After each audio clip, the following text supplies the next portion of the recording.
This is Optimal Relationships Daily, episode 1390, When the Scariest Part of Parenthood is Socializing with Other Parents, by Sara Watkins with IntrovertDear.com. Hello, everybody, and happy Friday. Thanks so much for joining today. I'm Greg Audino, your host and narrator. Time to talk parenting again, folks. I've got a pretty cool post for you today, addressing a sector of parenting that I don't believe we've talked about before. So you heard the title, When the Scariest Part of Parenthood is Socializing with Other Parents.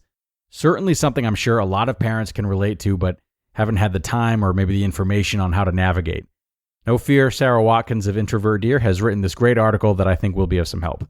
So let's jump into it and optimize your life. When the Scariest Part of Parenthood is Socializing with Other Parents, by Sara Watkins with IntrovertDear.com. One snag I failed to consider while preparing to become a parent was the inevitability of socializing with other parents.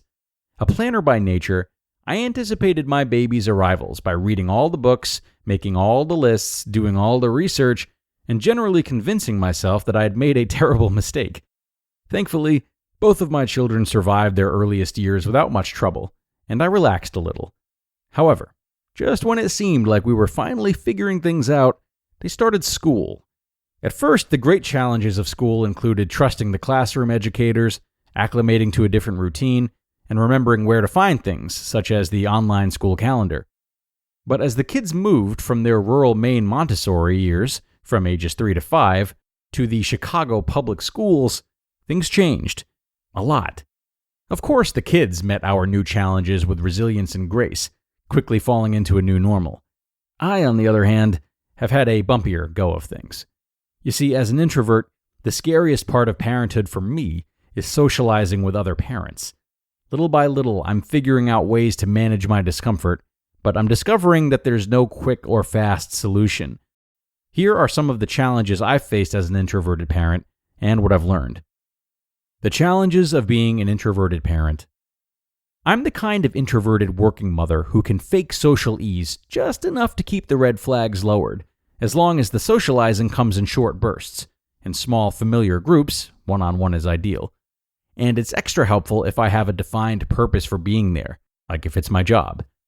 Alternatively, open-ended and undefined social situations are, for me, the equivalent of the boogeyman. My kids are now 6 and 7. They're sweet, social people who enjoy playdates and group activities. They long to be in the mix of their school and neighborhood communities, after-school events, potlucks, and street parties. So I say yes to some things, and we keep showing up. We show up, the kids find their people and take off with their little wolf packs. I linger at the edge of the activity, not totally unlike a lone sock hanging limply from a clothesline. Recently in therapy, I described my social anxiety while among other parents as a middle school regression.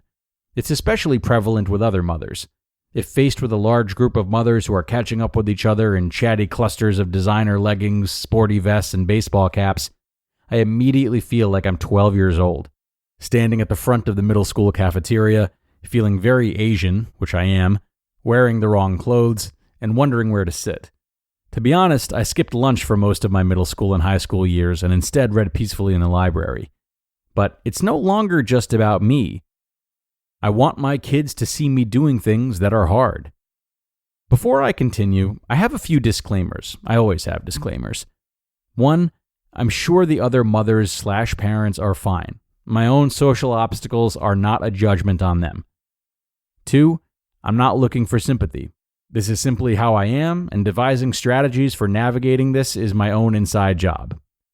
3, I could avoid these situations, but my own introverted personality shouldn't prevent my kids from participating in their communities.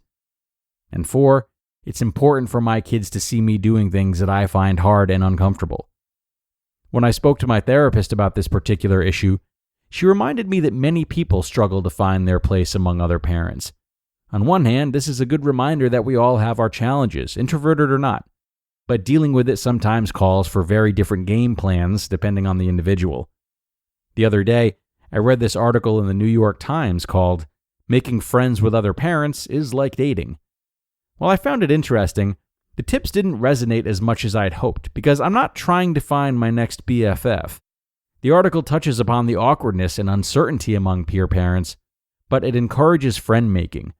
I do enjoy my friends and occasionally developing new friendships, but my main goal is to feel at peace when required to share space with other people. What I've learned. It's not easy being an introverted parent, but learning to look at things a little differently has helped me when I found myself volunteering in my kids' classrooms, at a mother-son dance, or at a school potluck. If you're an introverted parent, I hope these 3 things help you too. Number 1, it doesn't matter what anyone thinks of me. This is easier than it sounds because unfortunately, I do care what people think of me. I'm not sure why this is, but whatever the reason, the best way forward, as author Anne Lamott reminds us, is bird by bird. And as Glennon Doyle reminds us, we just have to do the next hard thing.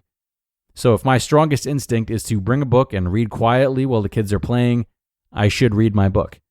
Yes, it makes me fairly unapproachable and perhaps to some a little rude, but if I'm not causing harm, if I'm keeping an eye on my kids and I don't feel like practicing the small talk, then really I should be able to read my book. Number 2, if I feel like hanging with just kids, that's fine too.